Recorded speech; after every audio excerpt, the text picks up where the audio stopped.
Isang Pangasinan sa mga madalas dayuhin ng mga turista sa Hilagang Luzon dahil sa nagagandahang beach at mga isla. At may natatago pa palang ganda ang probinsya nila Maki na hindi pa masyadong napapasyalan daw.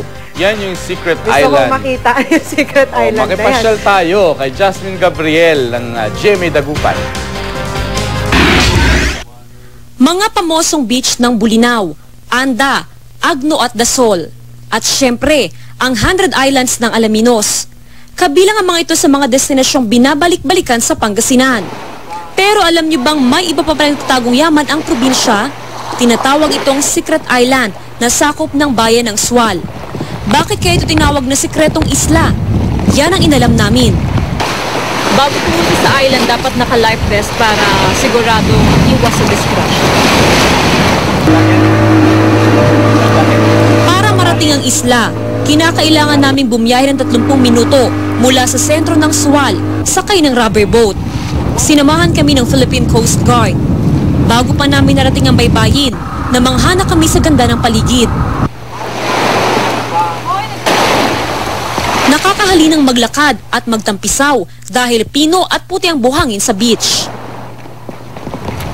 Kapansin-pansin din sa tuktok ng isang burol sa isla ang isang puting krus. Napapalibutan ito ng matayog na puno. Sa dami ng pwedeng makita sa isla, marami pa palang bahagi nito ang hindi pa natutuklasan. Ito pala ang dahilan kung bakit tinawag ang lugar na Secret Island.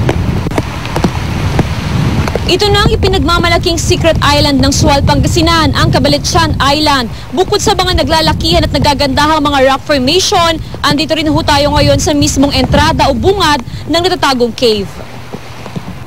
May 6 na kuweba raw sa isla, pero hindi pa tuloy nadidiskubre ang mga looban ng mga ito. Ang ilang kuweba kasi walang lagusan mula sa lupa. Kailangan muna raw sumisid sa dagat para mapasok ang mga ito. Yung opening ng caves, hindi malaki. Kaya hindi mo maipasok yung motorboat. So, dapat diver ka. Yung marunong ka doon sa scuba diving, kasi sisisin ka eh. Plano ng lokal na pamahalang bumuo ng komite na magsasagawa ng pag-aaral sa mga kuweba. Oras na matapos ang pag-aaral, may posibilidad daw na buksan sa mga turista ang mga sikretong bahagi ng isla. Jasmine Gabriel, Nagbabalita Pilipinas.